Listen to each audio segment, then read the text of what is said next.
Right बंधु। शांति, वो देखो, वो विमान कितने नीचे से उड़ रहा है। अरे हाँ, राइट बंधुओं के आविष्कार से आज हम हवा में उड़ सकते हैं। क्या तुम राइट बंधुओं के बारे में जानते हो? सर, क्या आप उनके बारे में हमें बताएंगे? अरे, ये आज क्या हो रहा है? लगता है आज संशोधक दिन है। तुम्हारी उत्सुकता देखकर मुझे बहुत खुशी हो रही है। सुनो, अमेरिका में रहने वाले मिल्टन राइट को 7 बच्चे थे। उनमें से विल्बर और ऑरविल राइट हमारे नायक हैं। वे दोनों हमेशा किसी प्रयोग में जुटे रहते थे। एक दिन उनके पिता ने उन्हें खिलौना दिया। उसे हवा में फेंकने से वो घूमते हुए हवा में उड़ता था। ये देखकर राइट बंधु उसकी तरफ आकर्षित हुए और उड़ने की कला का अभ्यास करने में उन्हें बहुत रुचि उत्पन्न हुई। उन दिनों इस्तेमाल किए जाने वाले विमान सामान्य प्रति के और बिना इंजन के ग्लाइडर होते थे। अपना उड़ने का पहला प्रयोग उन्होंने एक छोटे पतंग से किया।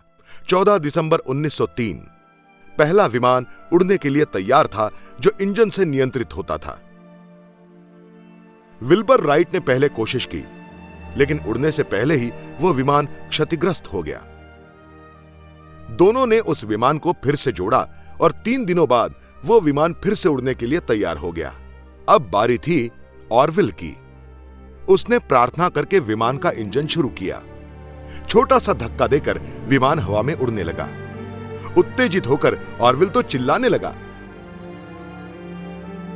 5 अन्य नागरिक भी इस प्रयोग को देख रहे थे। उन्होंने जाकर सारे लोगों को यह बात बताई। अक्टूबर 1905 उन्होंने 2 और विमान बनाए, जो 30 मिनट तक हवा में उड़ सकते थे। राइट बंधुओं ने अपने आविष्कार का पेटेंट लिया। सन 1908 में एक जांच उड़ान भरते समय ऑरविल और लेफ्टिनेंट थॉमस ई सेल्फ्रिड्ज ने हवा में उड़ान तो भरी, लेकिन उनका विमान क्षतिग्रस्त हो गया। इस दुर्घटना में ऑरविल बुरी तरह से घायल हुआ और लेफ्टिनेंट की मौत हो गई।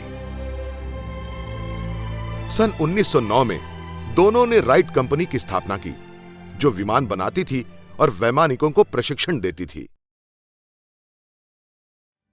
30 मई 1912 को विल्बर राइट की मौत हो गई और जनवरी 1948 में ऑरविल ने अपनी अंतिम सांस ले ली।